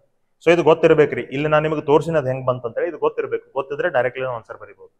ಈ formula ಗೊತ್ತಿರ್ಬೇಕು. ಓಕೆ. ಸೊ ಈಗ ಪೊಟೆನ್ಶಿಯಲ್ ನಮಗೆ ಅವ್ರು ಏನ್ ಕೇಳತ್ತಾರ್ರಿ, ಸರ್ಫೇಸ್ ಚಾರ್ಜ್ ಡೆನ್ಸಿಟಿ ರೇಷಿಯೋ ಕೇಳತ್ತಾರ. So surface charge density ratio ನೀವು ತಗೋಬೇಕಾದ್ರೆ ಇಲ್ಲಿ ನೋಡ್ರಿ, see V is equal to ನಮಗೆ ಫಾರ್ಮುಲಾ ಅದ sigma into R divided by epsilon naught ಅಂತೇಳಿ. ಸೊ ಈಗ ನಾ ಸಿಗ್ಮಾ ಮತ್ತು ರೇಡಿಯಸ್ ಅದ ರಿಲೇಷನ್ ಬರ್ಲಿಕ್ಕೆ ಹೋದ್ರೆ sigma is inversely proportional to R ಅಂತ ಬರ್ತದ್ರಿ. ಇದು ಆರ್ ನಮಗೆ ಈ ಕಡೆ ಹೋಯ್ತೆ. So sigma is inversely proportional to R. Correct. So ಅವ್ರದ ಸರ್ ರೇಷಿಯೋ ಮತ್ತೆ ಇನ್ನೊಂದು ನೋಡ್ರಿ, ಸೇಮ್ ಪೊಟೆನ್ಶಿಯಲ್ ಅಂದಾರ್ರಿ. ಪೊಟೆನ್ಶಿಯಲ್ ಎರಡು ತರದ್ದು ಸೇಮ್ ಅದ. ವಿ ನಮಗೆ ಸೇಮ್ ಅಂದಂಗ್ರಿ. ಸೊ ವಿ ಕಾನ್ಸ್ಟೆಂಟ್ ಆಯ್ತು, ಎಪ್ಸಿಲಾನ್ ನಾಟ್ ಕಾನ್ಸ್ಟೆಂಟ್ ಆಯ್ತು. That's why the relation between surface charge density and radius is sigma is inversely proportional to R. That's why ಈಗ ನೋಡ್ರಿ ನಾ sigma A divided by sigma B ratio of surface charge density of A divided by surface charge density of B ಅಂತ ನಾ ತಗೊಂಡ್ರೆ ಇಲ್ಲೇ ನಾ ಬರಿಬೇಕಾಗ್ತದೆ radius of B divided by radius of A ಅಂತ ಹೇಳಿ ರಿವರ್ಸ್ ಬರ್ಕೋಬೇಕು ನಾ ಇದು ಎ ಬೈ ಬಿ ಇದ್ರೆ ಇದು ಬಿ ಬೈ ಎ ಯಾಕಂದ್ರೆ ಇನ್ವರ್ಸ್ಲಿ ಪ್ರಪೋರ್ಷನಲ್ ಅದಾವ ಸೊ ಇದು ನಮಗೆ ಏನಾಗ್ಬೇಕ್ರಿ ರೇಡಿಯಸ್ ಆಫ್ ಸ್ಪಿಯರ್ ಬಿ ಎಷ್ಟದ small B radius of sphere A ಎಷ್ಟದ ಸ್ಮಾಲ್ ಎ ಸೊ ಇದು ನಮ್ಗೆ ಆಗ್ತದೆ ಬಿ ಡಿವೈಡೆಡ್ ಬೈ ಎ ಅಂತ ಹೇಳಿ so the ratio has to be B divided by A so ಯಾವ ಆಪ್ಷನ್ ಕರೆಕ್ಟ್ ಆಯ್ತಾ option A is correct let us go to the next question 11th one nodri when a positive charge q is taken from lower potential to higher potential point then the potential energy will be potential energy ಮ್ಯಾಗ question ಅದ ಇಲ್ಲ ನೋಡ್ರಿ ಈಗ ನಮಗೆ for example ಇದು ಒಂದು charge ಅದ ನಮಗೆ ಪ್ಲಸ್ ಕ್ಯೂ ಅಂತ ಇರಲಿ ರೈಟ್ ಈ ಚಾರ್ಜ್ ದಿಂದ ನಾ ಇಲ್ಲೇ ಆರ್ ಡಿಸ್ಟೆನ್ಸ್ ಒಳಗೆ ಮತ್ತೊಂದು ಚಾರ್ಜ್ ಅನ್ನು ತಗೋತೀನಿ ಸ್ಮಾಲ್ ಕ್ಯೂ ಅವ್ರು ಏನ್ ಕೊಟ್ಟಿದಾರಲ್ಲ ಆ ಚಾರ್ಜ್ ಸೊ ಇದೇನ್ರಿ system of two charges system of two charges the potential energy formula ಏನ್ರಿ 1/4πε0 q1 into q2 divided by distance between them so ಅವ್ರು ನಮ್ಗೆ ಏನ್ ಹೇಳ್ತಾರ್ರಿ ಆ ಕ್ಯೂ ಅನ್ನೋ ಚಾರ್ಜ್ ಎಲ್ಲಿಂದ ಎಲ್ಲಿಗೆ ತಗೊಂಡು ಹೋಗಿದ್ದಾರೆ lower potential to higher potential ತಗೊಂಡು ಹೋಗಿದ್ದಾರೆ lower potential to higher potential ಅಂದ್ರೆ ಹೆಂಗ ಈಗ ಇಲ್ಲೇ ನೋಡ್ರಿ ಇದೇನ್ ನಮಗೆ ಮೇನ್ ಚಾರ್ಜ್ ಅದಲ್ಲ ಪ್ಲಸ್ ಕ್ಯೂ ಅಂತೇಳಿ ಇತರದ ಎಲೆಕ್ಟ್ರಿಕ್ ಫೀಲ್ಡ್ ನಮಗೆ ಈ ಡೈರೆಕ್ಷನ್ ದಾಗ ಇರ್ತದೆ ಈ ಡೈರೆಕ್ಷನ್ ದಾಗ ಎಲೆಕ್ಟ್ರಿಕ್ ಫೀಲ್ಡ್ ಇರ್ತದೆ ಸಪೋಸ್ ನಾ ಈಗ ಎರಡು ಪಾಯಿಂಟ್ ತಗೊಂಡಿ ಇದು ಎ ಅಂತೇಳಿ ಒಂದು ಪಾಯಿಂಟ್ ಇದು ಬಿ ಅಂತೇಳಿ ಒಂದು ಪಾಯಿಂಟ್ ಅನ್ನ ತಗೊಂಡ್ರೆ ಎಲೆಕ್ಟ್ರಿಕ್ ಪೊಟೆನ್ಷಿಯಲ್ ನಮಗೆ ಯಾವ ಪಾಯಿಂಟ್ ದಾಗ ಜಾಸ್ತಿ ಇರಬೇಕು ಬಿ ಪಾಯಿಂಟ್ ದಾಗ ಪೊಟೆನ್ಷಿಯಲ್ ಹೆಚ್ಚಿರ್ಬೇಕು ಓಕೆ ಎ ಪಾಯಿಂಟ್ ದಾಗ ಪೊಟೆನ್ಷಿಯಲ್ ನಮಗೆ ಕಡಿಮೆ ಇರ್ತದ್ರಿ ಬಿ ದಾಗಿನಕ್ಕಿಂತ ಕಡಿಮೆ ಇರ್ತದೆ ಯಾಕಂದ್ರೆ ನಾವು ಎಲೆಕ್ಟ್ರಿಕ್ ಫೀಲ್ಡ್ ಡೈರೆಕ್ಷನ್ ದಾಗ ಹೊಂಟಾಗ ಪೊಟೆನ್ಷಿಯಲ್ ಕಡಿಮೆ ಹಾಕೋತ ಹೋಗ್ತದ್ರಿ ರೈಟ್ ಬಿ ಕಿಂತ ಎದ ಕಡಿಮೆ ಆಗಿರ್ತದ್ರಿ ಎ ಕಿಂತ ಮುಂದಿನ ಸಿ ಅಂತ ಪಾಯಿಂಟ್ ತಗೊಂಡ್ರೆ ಅಲ್ಲಿ ಎದಕ್ಕಿಂತ ಕಡಿಮೆ ಇರ್ತದ್ರಿ ರೈಟ್ ಸೊ ನೀವು ಫೀಲ್ಡ್ ಡೈರೆಕ್ಷನ್ ದಾಗ ಹೊಂಟ್ರಿ ಅಂದ್ರೆ ಪೊಟೆನ್ಷಿಯಲ್ ಏನಾಗ್ತದ್ರಿ ರೆಡ್ಯೂಸ್ ಆಗ್ತದೆ ನಮಗ ಅವ್ರು ಏನ್ ಕೇಳ್ತಾರ lower potential to higher potential ಅನ್ನತಾರ ಅಂದ್ರೆ ನಾವು ಎಲ್ಲಿಂದ ಎಲ್ಲಿಗೆ ತಗೊಂಡ್ ಹೊಂಟಿವಿ ಅಂದಂಗ ಎದಿಂದ ಬಿಗ್ ನಾವು ತಗೊಂಡ್ ಬರತ್ತೀವಿ ಅಂದ್ರೆ ಈ ಚಾರ್ಜ್ ನಾವು ಈ ಕಡೆ ಮೂವ್ ಮಾಡತ್ತೀವಿ ಅಂತ ಅರ್ಥ right we are moving the charge from lower potential to higher potential it means we are moving the charge in this direction so ಈಗ ಈ ಚಾರ್ಜ್ ಇಲ್ಲಿಂದ ಇಲ್ಲಿಗೆ ನೀವು ತಗೊಂಡ್ ಬಂದಿಟ್ರಿ ಅಂದ್ರೆ ಈ ರೇಡಿಯಸ್ ಏನಾಯ್ತ್ರಿ ಸಾರಿ ರೇಡಿಯಸ್ ಅಲ್ಲ ಆ ಡಿಸ್ಟೆನ್ಸ್ ಆರ್ ಅನ್ನೋದು ಏನಾಯ್ತು ನಮಗೆ this distance R got decreased ಅಂದಂಗ್ರಿ ಆರ್ ಕಡಿಮೆ ಆಯ್ತು ಅಂದಂಗ್ರಿ ಅಂದ್ರೆ ಎರಡು ಪಾಯಿಂಟ್ಸ್ ನಡುವಿನ ಡಿಸ್ಟೆನ್ಸ್ ಕಡಿಮೆ ಆಯ್ತ್ರಿ ಸೊ ಆರ್ ನಮಗೆ ಕಡಿಮೆ ಆದ್ರೆ ಯು ಏನಾಗಬೇಕು ಯು ಹೆಚ್ಚಾಗಬೇಕು ಸೊ ಪೊಟೆನ್ಷಿಯಲ್ ಎನರ್ಜಿ ಇನ್ಕ್ರೀಸಸ್ ಅಂದ್ರೆ option B is correct 12th question ನೋಡ್ರಿ when one electron is taken towards the other electron then the electric potential energy of the system ಮತ್ತು ಅಲ್ಲೇ ಬಂತ್ರಿ one electron another electron right ಇದು first electron ಇದು second electron right ಈಗ ಇವತ್ತು ನಡುವೆ distance ನಮ್ಗೆ R ಅದ ಅಂತ ಇಟ್ಕೋರಿ ಅವ್ರು ಏನ್ ಹೇಳ್ತಾರೆ ಟೇಕನ್ ಟುವರ್ಡ್ಸ್ ದಿ ಅದರ್ ಅಂತಂದ್ರೆ ಏನ ಒಂದ್ ಎಲೆಕ್ಟ್ರಾನ್ ಅನ್ನ ಮತ್ತೊಂದು ಎಲೆಕ್ಟ್ರಾನ್ ಕಡೆಗೆ ತಗೊಂಡು ಹೊಂಟಿದ್ದಾರೆ ಸೊ ಅವಾಗ ರೇಡಿಯಸ್ ಇದು ಡಿಸ್ಟೆನ್ಸ್ ಏನಾಯ್ತ್ರಿ ಡಿಸ್ಟೆನ್ಸ್ ಕಡಿಮೆ ಆಯ್ತು ಡಿಸ್ಟೆನ್ಸ್ ಕಡಿಮೆ ಆದ್ರೆ ಆಬ್ವಿಯಸ್ಲಿ ಪೊಟೆನ್ಷಿಯಲ್ ಎನರ್ಜಿ ಏನಾಗಬೇಕು ಹೆಚ್ಚಾಗಬೇಕು so it increases option B is correct right what happens to the energy of the system potential energy of the system ಕೇಳಿದ್ದಾರೆ okay let us go to the next question 13th one ನೋಡ್ರಿ a capacitor of capacitance C1 is charged to potential V1 C1 ಅಂತ capacitor ಅದ ಅದರದ್ದು potential V1 ಅದ and then connected to another capacitor of capacitance C2 and potential V2 then the final potential difference across each capacitor will be ನೋಡ್ರಿ ನಾವು competitive classes ಒಳಗೆ ಅಂದ್ರೆ ಈಗ ಏನು ಎಲೆಕ್ಟ್ರಿಕ್ ಪೊಟೆನ್ಷಿಯಲ್ ಅಂಡ್ ಕೆಪಾಸಿಟನ್ಸ್ ಅದ ನೀಟ್ KCET ವಿಡಿಯೋಸ್ ಅದಾವ ಅದ್ರೊಳಗೆ ಎಲ್ಲಾ ಕಾನ್ಸೆಪ್ಟ್ಸ್ ಅನ್ನ ಡೀಟೇಲ್ ಆಗಿ ಕಳ್ಸಿದೇನ್ರಿ ಅದ್ರೊಳಗೆ ಇದು ಒಂದು ಕಾನ್ಸೆಪ್ಟ್ ಅದ ಕಾಮನ್ ಪೊಟೆನ್ಷಿಯಲ್ ಅಂತ ಒಂದು ಕಾನ್ಸೆಪ್ಟ್ ಅದ ವಿಡಿಯೋ ಅದ ರೈಟ್ ಅದ್ರೊಳಗೆ ನಾನು ನಿಮಗೆ ಈ ಫಾರ್ಮುಲಾಸ್ ಗಳನ್ನ ಹೇಳಿದೀನಿ ಅಲ್ಲಿ ಇವತ್ತಿನ ಫಾರ್ಮುಲಾಸ್ ನಾವು ಶಾರ್ಟ್ ಕಟ್ ಅಂತ ಯೂಸ್ ಮಾಡ್ಕೊಂಡಿದ್ವಿ ಸೊ ಈಗ ಯಾವುದೋ ಒಂದು ಚಾರ್ಜ್ಡ್ ಕೆಪಾಸಿಟರ್ನ ಈಗ ತಿಳ್ಕೊರಿ ಇದು C1 ಕೆಪಾಸಿಟಿ ಇರುವಂತ ಒಂದು ಕೆಪಾಸಿಟರ್ ಈ ಕೆಪಾಸಿಟರ್ ಪೊಟೆನ್ಷಿಯಲ್ ಡಿಫರೆನ್ಸ್ ನಮ್ಗೆ ಎಷ್ಟು ಅದಪ್ಪ ಅಂದ್ರೆ V1 ಅಂತದ ಈ ಕೆಪಾಸಿಟರ್ ನೀವು ಮತ್ತೊಂದು ಕೆಪಾಸಿಟರ್ ತಗೊಂಡ್ ಬಂದು ಕನೆಕ್ಟ್ ಮಾಡತ್ತೀರಿ ಈ ಕೆಪಾಸಿಟರ್ ಕೆಪಾಸಿಟಿ ಎಷ್ಟೈತಿ C2 ಇದರದ ಪೊಟೆನ್ಷಿಯಲ್ ಎಷ್ಟದ V2 ಸೊ ಎರಡೂ ಕೆಪಾಸಿಟರ್ ನೀವು ಈ ತರ ಕನೆಕ್ಟ್ ಮಾಡಿದಾಗ ಯಾವ ಕೆಪಾಸಿಟರ್ ಪೊಟೆನ್ಷಿಯಲ್ ಜಾಸ್ತಿ ಅದ ಯಾವ ತರದ ಕಡಿಮೆ ಅದ ಅವಾಗ ಆ ಪೊಟೆನ್ಷಿಯಲ್ ನಮ್ಗೆ ಏನಾಗ್ತದಪ್ಪ ಅಂದ್ರೆ ರೀಡಿಸ್ಟ್ರಿಬ್ಯೂಟ್ ಆಗ್ತದೆ ಅಂದ್ರೆ ಮೇನ್ಲಿ ಚಾರ್ಜಸ್ ರೀಡಿಸ್ಟ್ರಿಬ್ಯೂಟ್ ಆಗ್ತಾವೆ ಎರಡೂ ಕೆಪಾಸಿಟರ್ಸ್ ನೋಡಿ ಸೊ ಈ ತರ ಕನೆಕ್ಟ್ ಮಾಡ್ಕೊಂಡಿದ ಕೂಡಲೇ ಎರಡೂ ಕೆಪಾಸಿಟರ್ಗಳು ಒಂದು ಕಾಮನ್ ಪೊಟೆನ್ಷಿಯಲ್ ಬಂದ್ಬಿಡ್ತಾವ ನೋಡ್ರಿ ಫಾರ್ ಎಕ್ಸಾಂಪಲ್ ಇದು ನಮ್ಗೆ 10 ವೋಲ್ಟ್ ಇತ್ತು ಇದು ನಮ್ಗೆ ಫಾರ್ ಎಕ್ಸಾಂಪಲ್ ಲೆಟ್ ಮಿ ಸೇ ಇದು 8 ವೋಲ್ಟ್ ಇತ್ತು ಅಂತ ಹೇಳಿ ಅವಾಗ ಏನಾಗ್ತದ್ರಿ ಎರಡೂ ಕೆಪಾಸಿಟರ್ಗಳು ನಮ್ಗೆ ಒಂದ ಸೇಮ್ ಪೊಟೆನ್ಷಿಯಲ್ ಅಂದ್ರೆ ಇದ್ರದ್ದು ಪೊಟೆನ್ಷಿಯಲ್ ಕಡಿಮೆ ಆಗ್ತೈತಿ ಇದ್ರದ್ದು ಪೊಟೆನ್ಷಿಯಲ್ ಜಾಸ್ತಿ ಆಗ್ತದ್ರಿ ಇದು ನಮಗೆ 9 ವೋಲ್ಟ್ ಬಂದ್ ನಿಲ್ತದ್ರಿ, ಇದು ನಮಗೆ 9 ವೋಲ್ಟ್ ಹೆಚ್ಚಾಗ್ತದೆ, ಇದು ಕಡಿಮೆ ಆಗ್ತದೆ, ಇದು ಹೆಚ್ಚಾಗ್ತದೆ. ಸೊ ಎರಡು ಒಂದು ಕಾಮನ್ ಪೊಟೆನ್ಶಿಯಲ್ ಬಂದ್ ನಿಲ್ತಾವ. ಸೊ ಎರಡು ಡಿಫರೆಂಟ್ ಪೊಟೆನ್ಶಿಯಲ್ಸ್ ಇರುವಂತ ಕೆಪಾಸಿಟರ್ಸ್ ನೀವು ಕನೆಕ್ಟ್ ಮಾಡ್ರೆ they will come to a common potential. ಆ ಕಾಮನ್ ಪೊಟೆನ್ಶಿಯಲ್ ನ ಕ್ಯಾಲ್ಕುಲೇಟ್ ಮಾಡ್ಲಿಕ್ಕೆ ನಮಗೆ formula C1 into V1 plus C2 into V2 divided by C1 plus C2. Right, ಈ ತರ ನಮಗೆ ಫಾರ್ಮುಲಾ ಅದ. ಸೊ ದಟ್ ಈಸ್ ಹಿಯರ್, ಇದು ಆಪ್ಷನ್ ನಮಗೆ ಕರೆಕ್ಟ್ ಆಗ್ತದೆ. ಆಮೇಲೆ ಅದಕ್ಕಿಂತ ಮೊದಲು ಇನ್ನೊಂದು ಹೇಳ್ತೀನಿ ನಾನು ನಿಮ್ಗೆ, ಇಲ್ಲೇ ದಿಸ್ ಆಪ್ಷನ್ ಇಸ್ ಕರೆಕ್ಟ್. ನೋಡ್ರಿ, ಇಲ್ಲೇ ನಮಗೆ positive plate of first capacitor ಮತ್ತು positive plate of second capacitor, negative of first capacitor, negative of second capacitor connect ಇದ್ದು ಅಂದ್ರೆ ಇದು ಫಾರ್ಮುಲಾ ಕರೆಕ್ಟ್ ರೀ. ಇನ್ ಕೇಸ್ ಇಂಟರ್ಚೇಂಜ್ ಆದವು, ಇತರದ್ದು ಪಾಸಿಟಿವ್ ಇತರ ನೆಗೆಟಿವ್, ಇತರ ಪಾಸಿಟಿವ್ ಇಂಟರ್ ಕನೆಕ್ಟ್ ಆದವು ಅಂತಂದ್ರೆ ಅವಾಗ ಇದು ಒಂದೇ ಸೈನ್ ಚೇಂಜ್ ಆಗ್ತದ್ರಿ. ಸೊ ಅವಾಗ ನಮಗೆ ಯಾವ್ದು ಕರೆಕ್ಟ್ ಆಗ್ತದ್ರಿ? ಆಪ್ಷನ್ ಇದು ಕರೆಕ್ಟ್ ಆಗ್ತದೆ. ಈ ಕ್ವೆಶನ್ ಒಳಗೆ ನಾವು ಪ್ಲೇಟ್ಸ್ ಪೊಲಾರಿಟಿ ಬಗ್ಗೆ ಮಾತಾಡಿಲ್ಲ, ಹಿಂಗಾಗಿ ನಾವು ಇದ ಕೇಸ್ ಅಂತ ತಿಳ್ಕೊಬೇಕು. So option A will be correct. Clear? Okay, so ನೆನ್ಪಿಟ್ಕೋರಿ, positive plate of first capacitor, negative plate of second capacitor connect ಇದ್ರೆ, ಇಂಟರ್ಚೇಂಜ್ ಆಗಿ ಕನೆಕ್ಟ್ ಇದ್ರೆ ಮಿಡಲ್ ದಾಗ ಮೈನಸ್ ಬರ್ತದೆ. ಓಕೆ, ನೆಕ್ಸ್ಟ್ ಕ್ವೆಶನ್ ನೋಡ್ರಿ. If 3 charges are placed at the vertices of an equilateral triangle of charge q each, what is the net potential energy? Okay, if the side of the equilateral triangle is L centimeter. Equilateral triangle ಅದ, ಆಮೇಲೆ ಆ equilateral triangle ಅದ ಏನ್ ಮಾಡಿದಾರೆ, ಮೂರು ವರ್ಟೈಸ್ ಮೇಲೆ ಏನ್ ಮಾಡ್ಕೊಂಡಿದ್ದಾರೆ, 3 ಚಾರ್ಜ್ ಇಟ್ಕೊಂಡಿದ್ದಾರೆ. ಇದು Q, ಇದು Q, ಇದು Q. ಕರೆಕ್ಟ್? ಈ ತರ ನಮಗೆ 3 ಚಾರ್ಜ್ ಇಟ್ಕೊಂಡಿದ್ದಾರೆ. ಈಕ್ವಿಲಾಟರಲ್ ಟ್ರಯಾಂಗಲ್ ದ ಸೈಡ್ ಎಷ್ಟದ ನಮಗೆ ಎಲ್ ಅದ ಅಂತ ಹೇಳಿದಾರೆ. ಆಮೇಲೆ ಅವ್ರು ಏನ್ ಕೇಳತ್ತಾರ್ರಿ ನೋಡ್ರಿ, ಎಲ್ಲಾ ತರದ ಸೈಡ್ ನಮಗೆ ಎಲ್ ಅಂತ ಹೇಳಿದ. ಅವ್ರು ನಮ್ಗೆ ಏನ್ ಕೇಳತ್ತಾರೆ? ದ ನೆಟ್ ಪೊಟೆನ್ಶಿಯಲ್ ಎನರ್ಜಿ ಅಂತ ಕೇಳತ್ತಾರೆ. Net potential energy. So potential energy ನೋಡ್ರಿ, ನಾವು ಆಗಲೇ ಪೊಟೆನ್ಶಿಯಲ್ ಎನರ್ಜಿದ ಫಾರ್ಮುಲಾ ಹಿಂಗ್ ಬರ್ಕೊಂಡಿದ್ವಿ. U is equal to 1/4 pi epsilon naught Q1 into Q2 divided by R ಅಂತ. R ಅಂದ್ರೆ ಅವು ಎರಡು ನಡುವಿನ ಡಿಸ್ಟೆನ್ಸ್ ರೀ. ಕರೆಕ್ಟ್? ಸೊ ಇದು system of 2 charges the potential energy. System of 3 charges the potential energy equation ನಾವು ಬರ್ಕೊಂಡಿದ್ದೀವಿ. Right? So system of 3 charges the potential energy ಏನಾಗ್ತದೆ? ಈ ತರ ಬರ್ತದೆ ನಮಗೆ 1/4 pi epsilon naught common bracket ಒಳಗೆ Q1 into Q2 divided by ಅವರ ನಡುವಿನ distance plus Q2 into Q3 divided by ಅವರ ನಡುವಿನ ಡಿಸ್ಟೆನ್ಸ್ ರೀ R23 plus Q3 into Q1 divided by ಅವರ ನಡುವಿನ ಡಿಸ್ಟೆನ್ಸ್ ರೀ R31. ಇದು ನಮಗೆ system of 3 charges the potential energy formula theory ಒಳಗೆ ನಾವು ಬರ್ಕೊಂಡಿದ್ದದ. ಇಲ್ಲೇ ನೋಡ್ರಿ, Q1 Q2 Q3 ಅಂತ ಏನದಾವ, 3 ಚಾರ್ಜಸ್ ನಮಗೆ ಸೇಮ್ ಅದಾವ. R12 R23 R31 ಅಂತ ಏನ್ ನಮಗೆ 3 ಡಿಸ್ಟೆನ್ಸ್ ಅದಾವ, 3 ಡಿಸ್ಟೆನ್ಸು ಸೇಮ್ ಅದಾವ. ಸೊ ಹಿಂಗಾಗಿ ನಮಗಿಲ್ಲಿ ಎಲ್ಲಾ ಚಾರ್ಜಸ್ ಎಲ್ಲಾ ಡಿಸ್ಟೆನ್ಸ್ ಸೇಮ್ ಇರೋದ್ರಿಂದ ನಾವಿಲ್ಲಿ ಒಂದು ತಲೆ ಓಡಿಸಬಹುದು. ಏನ್ ನಾವು ಹೇಳ್ಬೋದು? ಈಗ ನೋಡ್ರಿ, ಸಿಸ್ಟಮ್ ಆಫ್ 2 ಚಾರ್ಜಸ್ Q1 ಮತ್ತು Q2 ನಮಗೆ ಈಕ್ವಲ್ ಅದಾವ. ಈಗ ಇದ ಫಾರ್ಮುಲಾನೇ ಇಲ್ಲಿ ಯೂಸ್ ಮಾಡ್ತೀನಿ ನೋಡ್ರಿ. Q1 ಮತ್ತು Q2 ನಮಗೆ ಈಕ್ವಲ್ ಅದಾವ. ಸೊ ಪೊಟೆನ್ಶಿಯಲ್ ಎನರ್ಜಿ ಫಾರ್ಮುಲಾ ಏನಾಗ್ತದೆ? 1/4 pi epsilon naught Q² divided by L ಅಂತ ಆಗ್ತದೆ. ಯಾಕಂದ್ರೆ ಡಿಸ್ಟೆನ್ಸ್ ನಮ್ಗೆ ಇಲ್ಲಿ L ಅದ. ಇಂಥವು ಎಷ್ಟು ಅದಾವ್ರಿ ಸಿಸ್ಟಮ್ಗಳು ನೋಡ್ರಿ. ಇದು 2 ಚಾರ್ಜಸ್ ಒಂದು ಸಿಸ್ಟಮ್ ಆಯ್ತಾ, ಇದು 1, ಇದು 2, ಇದು 3. ಸೊ ಟೋಟಲ್ 3 ಸಿಸ್ಟಮ್ಸ್ ಅದಾವ. ರೈಟ್? ಸೊ ಇದಕ್ಕೆ ನಾ ಏನ್ ಮಾಡ್ಬಿಡ್ತೀನಿ, into 3 ಮಾಡ್ಬಿಟ್ರೆ ನಂಗೆ ಟೋಟಲ್ ಪೊಟೆನ್ಶಿಯಲ್ ಎನರ್ಜಿ ಬರ್ತದೆ.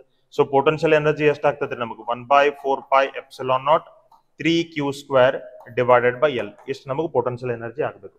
ಸೊ ಯಾವ ಆಪ್ಷನ್ ಕರೆಕ್ಟ್ ಆಗ್ತದೆ ಹಂಗಾದ್ರೆ ನಮಗೆ? Right? Which option is correct? Option C is the right option. ಇದು 14th ಕ್ವೆಶ್ಚನ್ ಆಯ್ತು. Will go to the next question then. Okay, 15th one. 3 charges Q plus Q and plus Q is placed at the vertices of an equilateral triangle of side L side ಅದ as shown in the figure. Okay, ಅಲ್ಲೇ ನಮಗೆ figure ಅದ. If the net electrostatic energy of the system is 0. Okay, net electrostatic energy of the system 0 ಅಂದಾನೆ. So ಈಗ ನೋಡ್ರಿ, ಇದು system of 3 charges ಅದ. ಆಗಲೇ ನಾವು ಯೂಸ್ ಮಾಡಿದಂತ ಫಾರ್ಮುಲಾನ ಇಲ್ಲಿ ಯೂಸ್ ಮಾಡ್ತೀವಿ. 1/4 pi epsilon naught. ನಾ ಡೈರೆಕ್ಟ್ಲಿ ಬರೀತೇನ್ರಿ. System of 3 charges the potential energy formula Q1 into Q2 by R12 plus Q2 into Q3 by R23 plus Q3 into Q1 divided by R13 ಅಂತ. Right? So ಇದು Q1, ಇದು Q2. So Q into Q divided by ಅವರ ನಡುವಿನ distance plus Q2 into Q3 Q into Q ಅಂದ್ರೆ Q² divided by ಅವರ ನಡುವಿನ distance L. Next Q3 into Q1. So Q into capital Q divided by L. ಈ ತರ ನಾವು ಬರೀತೀವಿ. Net potential energy ಎಷ್ಟಂದ್ರೆ 0 ಅಂತ ಹೇಳಿದಾನೆ already. Net potential energy. So ಇದನ್ನ 0 ಅಂತ ತಗೋತೀನಿ. ಇದನ್ನ 0 ಅಂತ ತಗೊಂಡು ಈ ಕಡೆ ನಂಗೆ ಏನಾಗ್ತದಪ್ಪ ಅಂದ್ರೆ 1/4 pi epsilon naught. ಇದು ಏನ್ ಕಾಮನ್ ಎಲ್ ಅದಲ್ಲ, ಆ ಎಲ್ ನ ಈ ಕಡೆ ಹೊರಗಡೆ ತಗೋತೀನಿ. ಬ್ರಾಕೆಟ್ ಒಳಗೆ ನನಗೆ ಏನು ಉಳಿತದೆ? Capital Q into small q plus Q² plus capital Q into small q. ಎಷ್ಟು ನಂಗೆ ಬ್ರಾಕೆಟ್ ಒಳಗೆ ಉಳಿತದೆ. ಓಕೆ, ಇದೆಲ್ಲ ಕಂಪ್ಲೀಟ್ಲಿ ನಾ ಈ ಕಡೆ ತಗೊಂಡ್ರೆ 0 ಆಯ್ತು. ಸೊ ಫೈನಲಿ ನಂಗೆ ಏನು ಉಳಿತದ್ರಿ, Q into Q, Q into Q ಎರಡು ಅದಾವ. So 2q into Q plus Q square is equal to 0 ಆಗ್ತದೆ. ಇದ್ರೊಳಗಿಂದ ಒಂದು ಕ್ಯೂ ನಾ ಕಾಮನ್ ತಗೊಂಡು ಆ ಕಡೆ ತಗೊಂಡ್ರೆ 0 ಆಯ್ತು. ಸೊ ನಂಗೆ ಏನು ಉಳಿತದ್ರಿ, 2q plus Q is equal to 0 ಆಗ್ತದೆ. 2q plus Q, right. So ನಮಗೆ ಯಾವ ಥರದ ವ್ಯಾಲ್ಯೂ ಕೇಳಿದೆ ನಾವು, is asking us the value of capital Q. So ಇದನ್ನು capital Q is equal to ಬರ್ಕೊಂಡ್ರೆ ಮೈನಸ್ ಕ್ಯೂ ಡಿವೈಡೆಡ್ ಬೈ 2 ಬಂತು. Then which option is correct? Option A is correct. Clear? Okay, next ನೋಡ್ರಿ, the capacity of a spherical conductor. Spherical conductor capacity ನಮಗೆ theory ಒಳಗೆ direct formula ನಾವು ಬರ್ಕೊಂಡಿದ್ದದೆ. It is 4π epsilon naught R. Spherical conductor ಕೇಳಿದ್ರೆ spherical ಸ್ಪಿಯರ್ದಲ್ಲ, spherical conductor. So spherical conductor potential formula 4π epsilon naught into R. ಇದು standard formula ಆದ್ರೆ ಗೊತ್ತಿರಬೇಕು. Okay, next question ನೋಡ್ರಿ, the capacity of parallel plate condenser depends on. Parallel plate capacity ಎತ್ರ ಮೇಲೆ depend ಆಗ್ತದೆ. Parallel plate capacity formula ಏನ್ರಿ, epsilon naught A divided by D. It depends upon distance between the plates. ನೋಡ್ರಿ, ಈ ತರ ಎರಡು plate ಅದಾವ ನಮಗೆ. ಇವ್ ಎರಡು ಪ್ಲೇಟ್ಸ್ ನಡುವಿನ ಡಿಸ್ಟೆನ್ಸ್ ಮೇಲೆ ಡಿಪೆಂಡ್ ಅದ. ಆ ಎರಡು ಪ್ಲೇಟ್ಸ್ ಕ್ರಾಸ್ ಸೆಕ್ಷನಲ್ ಏರಿಯಾ ಮೇಲೆ ಡಿಪೆಂಡ್ ಅದ. ಪ್ಲಸ್ ಇಲ್ಲಿ ಏನ್ ಮಿಡಲ್ದಾಗ ಎರಡು ಪ್ಲೇಟ್ಸ್ ನಡುವೆ ಏನ್ ಮೀಡಿಯಂ ಹಾಕೊಂಡಿರ್ತೀರಿ ಅದ್ರದ್ದು ಪರ್ಮಿಟಿವಿಟಿ ಮ್ಯಾಗೂ ಡಿಪೆಂಡ್ ಅದ. ಕರೆಕ್ಟ್? ಏರ್ ಇದ್ರೆ ಎಪ್ಸಿಲಾನ್ ನಾಟ್, ಮೀಡಿಯಂ ಇದ್ರೆ ಮೀಡಿಯಂ ಪರ್ಮಿಟಿವಿಟಿ ನಾವು ಅಲ್ಲಿ ಹಾಕೋಬೇಕು. ಸೊ ಇಷ್ಟು ಟೈಪ್ಸ್ ಮೇಲೆ ಡಿಪೆಂಡ್ ಅದ. ಸೊ ಇಲ್ಲಿ ನೋಡ್ರಿ, depends on the type of metal used ಮ್ಯಾಗ ಡಿಪೆಂಡ್ ಇಲ್ಲ. ನೀವು ಅಲ್ಲಿ ಯಾವ ತರದ ಮೆಟಲ್, ಕಾಪರ್ ಪ್ಲೇಟ್ ಯೂಸ್ ಮಾಡೋದಿರೋ, ಐರನ್ ಪ್ಲೇಟ್ ಯೂಸ್ ಮಾಡೋದಿರೋ ಅದ್ರ ಮೇಲೆ ಡಿಪೆಂಡ್ ಇಲ್ಲ ಅದು, ರೈಟ್. ಸೊ ಇಷ್ಟರ ಮೇಲೆ ಮಾತ್ರ ಡಿಪೆಂಡ್ ಅದ. ಎಪ್ಸಿಲಾನ್ ನಾಟ್ ಎ ಮತ್ತೆ ಡಿ ಮ್ಯಾಗ ಮಾತ್ರ ಡಿಪೆಂಡ್ ಅದ. ನೆಕ್ಸ್ಟ್ ನೋಡ್ರಿ, thickness of the plates, thickness ಮೇಲೆ ಅಲ್ಲ, ಏರಿಯಾ ಮೇಲೆ ಡಿಪೆಂಡ್ ಅದ. ಸೊ ಇದು ಕರೆಕ್ಟ್ ಅಲ್ಲ. The potential applied across the plates, ಎಷ್ಟು ಪೊಟೆನ್ಶಿಯಲ್ ನೀವು ಆ ಪ್ಲೇಟ್ಸ್ ಅಪ್ಲೈ ಮಾಡಿದಿರಿ ಅದ್ರ ಮೇಲೆ ಡಿಪೆಂಡ್ ಇಲ್ಲ. ವಿ ಅನ್ನೋದು ಇಲ್ಲದ ನಮಗಲ್ಲಿ, there is no V at all, V ಇಲ್ಲ, ರೈಟ್. ಹಂಗಾದ್ರೆ ಏನ್ರಿ, the separation between the plates, yes, separation between the plates ಅಂದ್ರೆ ಡಿ, ಅದ್ರ ಮೇಲೆ ಡಿಪೆಂಡ್ ಅದ. ನೆಕ್ಸ್ಟ್ ಕ್ವೆಶ್ಚನ್ ನೋಡ್ರಿ, the capacitance of a parallel plate capacitor is 12 microfarad. ನಮಗೆ C ಕೊಟ್ಟಿದ್ದಾನೆ parallel plate capacitor. If the distance between the plates is doubled, ನೋಡ್ರಿ distance double ಮಾಡಿದ ಅಂದ್ರೆ ಡಿ ಇದ್ದದನ್ನ 2d ಮಾಡ್ಕೊಂಡಿದ್ದಾನೆ. ಏರಿಯಾ ಇಸ್ ಹಾಫ್ಡ್ ಅಂದ್ರೆ ಎ ಇದ್ದದನ್ನ a/2 ಮಾಡ್ಕೊಂಡ. Then new capacitance will be ಅಂತ ಕೇಳಿದ. ನೋಡ್ರಿ, ಸಿ ಇಸ್ ಈಕ್ವಲ್ ಟು ನಮ್ಗೆ 12 ಮೈಕ್ರೋಫ್ಯಾರಡ್ ಅಂತ ಕೊಟ್ಟಿದ್ದಾನೆ. 12 ಮೈಕ್ರೋಫ್ಯಾರಡ್. ಸಿ ಅಂದ್ರೆ ಏನ, ಎಪ್ಸಿಲಾನ್ ನಾಟ್ a/d, ಕರೆಕ್ಟ್. ಇದು ನಮಗೆ 12 ಮೈಕ್ರೋಫ್ಯಾರಡ್. ಇನ್ನು ನಮಗೆ ಚೇಂಜಸ್ ಏನ್ ಮಾಡಿದಾನೆ ನೋಡ್ರಿ, ಸಿ ಡ್ಯಾಶ್ ಅಂತ ಬರ್ಕೊಂಡು ನಾವು ಅದನ್ನ ಹೊಸ ಕೆಪಾಸಿಟನ್ಸ್. ಏನ್ ಚೇಂಜಸ್ ಮಾಡ್ಕೊಂಡಿದ್ದಾನೆ, ಮೀಡಿಯಂದ ಚೇಂಜಸ್ ಮಾಡ್ಕೊಂಡಿಲ್ಲ, ಏರಿಯಾ ಮತ್ತು ಡಿಸ್ಟೆನ್ಸ್ ಒಳಗೆ ಚೇಂಜಸ್ ಮಾಡ್ಕೊಂಡಿದ್ದ. ಏರಿಯಾ ಹಾಫ್ ಮಾಡ್ಕೊಂಡಿದ್ದಾನೆ, ಡಿಸ್ಟೆನ್ಸ್ ಡಬಲ್ ಮಾಡ್ಕೊಂಡಿದ್ದಾನೆ. ಸೊ ಇದು ಎಷ್ಟು ಆಗ್ತದ್ರಿ, epsilon naught A divided by ಇದು 2 ಇಂಟು 2 ನಮಗೆ 4 ಆಗ್ತದೆ, 4d. What is this epsilon naught a/d?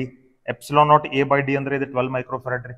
So ಇದು ನಮಗೆ 12 ಮೈಕ್ರೋಫ್ಯಾರಡ್ ಡಿವೈಡೆಡ್ ಬೈ 4 ಆಯ್ತು.